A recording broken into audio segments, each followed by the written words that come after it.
బాల్యంలో అందరితో పాటు సరదాగా ఆడుకోవాల్సిన ఆ చిన్నారులకు కొండంత కష్టం వచ్చింది.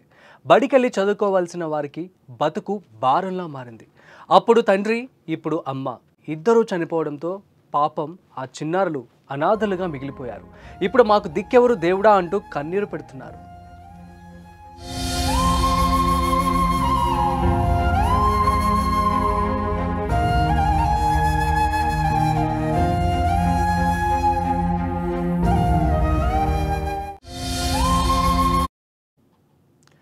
సిద్దిపేట జిల్లా గజ్వేల్ మండలం కొడికండ్ల గ్రామానికి చెందిన మిందే గౌరయ్య, మణిల దంపతులకు రేణుక, విష్ణు సంతానం. దంపతులిద్దరూ నిర్మాణ కూలీలుగా పనిచేస్తూ కుటుంబాన్ని పోషించేవారు. 4 ఏళ్ల కిందట గౌరయ్య అనారోగ్యంతో మృతి చెందాడు. భర్త దూరమైన బాధను దిగమింగిన మణిల గజ్వేల్లోని ఓ హోటల్లో పనిచేస్తూ పిల్లలను కంటికి రెప్పలా చూసుకుంటుంది. కుమార్తెను గజ్వేల్ ప్రభుత్వ కళాశాలలో ఇంటర్ ద్వితీయ సంవత్సరం, కుమారుణ్ణి ప్రభుత్వ పాఠశాలలో 7వ తరగతి చదివిస్తోంది.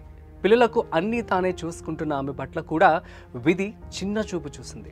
హోటల్లో విధుల్లో ఉండగా నెల రోజుల కిందట విద్యుదాఘాతానికి గురై తీవ్రంగా గాయపడింది. అప్పటి నుంచి హైదరాబాద్లోని గాంధీ ఆసుపత్రిలో చికిత్స పొందుతూ మంగళవారం అర్ధరాత్రి కన్నుమూసింది. అమ్మ కోలుకొని ఇంటికొస్తుందన్న ఆశతో ఉన్న పిల్లలకు ఈ దుర్వార్త శరాఘాతంలా తాకింది. ఉన్న ఒక్క ఆధారము దూరం కావడంతో పిల్లలు కన్నీరు మున్నీరయ్యారు. ఓదార్చేవారు ఎవరూ లేకపోవడంతో గ్రామస్తులు, దూరపు బంధువులు అక్కున చేర్చుకున్నారు. అంత్యక్రియలకు సహకారం అందించారు.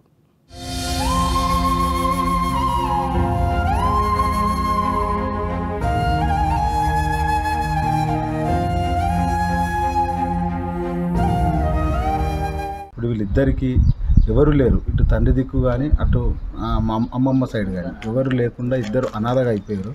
కనీసం ఉండడానికి కూడా వాళ్ళకు ప్రభుత్వం ఒక చిన్న ఇల్లు ఇచ్చింది తప్ప వాళ్ళకు జాగాలు కానీ భూములు కానీ ఎలాంటి లేవు, ఆస్తుపాస్తులు చూడడానికి కూడా బంధువులు కూడా లేని పరిస్థితి ఏర్పడింది.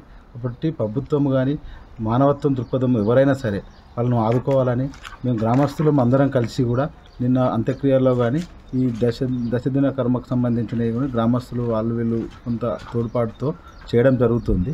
ఇంకా వాళ్ళు ఉన్నతంగా రేపు జీవించాలంటే ప్రభుత్వం ముందుకొచ్చి ఆదుకోవాలని కోరుతా ఉన్నాం. అదేవిధంగా మానవత్వ దృక్పథంతో ఎవరైనా సాయం చేయాలని కూడా మేము గ్రామస్తుల తరఫున మేము అందరినీ వేడుకోవడం జరుగుతూ ఉంది. ఇప్పుడు వీళ్ళిద్దరికి ఇకపోతే చిన్న వయసులో అమ్మ నాన్నలను కోల్పోయి అనాథరైన రేణుక, విష్ణులకు అమ్మమ్మ, నాయనమ్మ, తాతయ్యలు లేరు. పెదనాన్న యాదయ్య కొన్నేళ్లుగా పక్షవాతంతో మంచానికే పరిమితం కావడంతో ఆయన భార్య, 2 పిల్లలు దయనీయ స్థితిలో ఉన్నారు. అవివాహితుడైన చిన్నాన్న మీనయ్య కొన్ని రోజులుగా అనారోగ్యంతో బాధపడుతున్నారు. ఆయన్ను చూసేవారే కరువయ్యారు. ప్రస్తుతం ప్రభుత్వం ఇచ్చిన 2 పడక గదుల ఇల్లు తప్ప పిల్లలకు ఏ ఇతర ఆస్తులు లేవు. వారిద్దరి చదువు ఆగిపోయే పరిస్థితి ఏర్పడింది. దీంతో ఇప్పుడు మాకు దిక్కెవరంటూ ఆ పిల్లలు ఆదుకునే వారి కోసం ఎదురు చూస్తూ ఉన్నారు.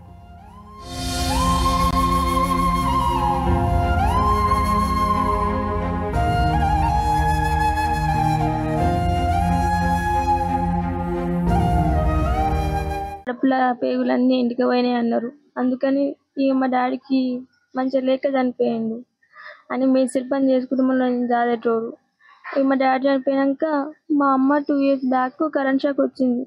కరెంట్ షాక్ రాగానే ఆ హోటల్లోనే తోలుకొని మా తమ్ముడు కూడా తోలుకొని గవర్నమెంట్ హాస్పిటల్ తోలుకుపోయినాం. గవర్నమెంట్ హాస్పిటల్ తోలుకోతే ఆడ పట్టదు అన్నారు. అందుకని గాంధీ హాస్పిటల్ తీసుకుపోయినాం. గాంధీ హాస్పిటల్లో 1 నెల రోజులు ఉన్నాం. 1 నెల రోజులు ఉన్నా కానీ మా అమ్మ బతకలేదు, చనిపోయింది. డాక్టర్ ఆమెకు బలం లేదన్నారు. మా అమ్మని చనిపోగానే తీసుకొచ్చిన కానీ ఇక్కడ ఎవ్వరు లేరు మాకు. మా తాత, మా అమ్మమ్మ వాళ్ళు కూడా ఎవ్వరు లేకపోతే షాపు కూడా గ్రామ పంచాయతీ వాళ్ళే చేసిర్రు. మాకు ఎవ్వరు లేక వాళ్ళే చేసిర్రు. ఎవ్వరు లేరు మాకు, ఎవ్వరు చుట్టాలు కూడా ఎవ్వరు లేరు సార్. అమ్మమ్మ వాళ్ళు కూడా ఉంటే వాళ్ళు చనిపోయారు. మా మమ్మీకి ఒక అక్క ఉంది సార్. వాళ్ళ అక్క 3 నెలలు కూడా కాలేదు సార్ చనిపోయి. మా మమ్మీ చనిపోయింది.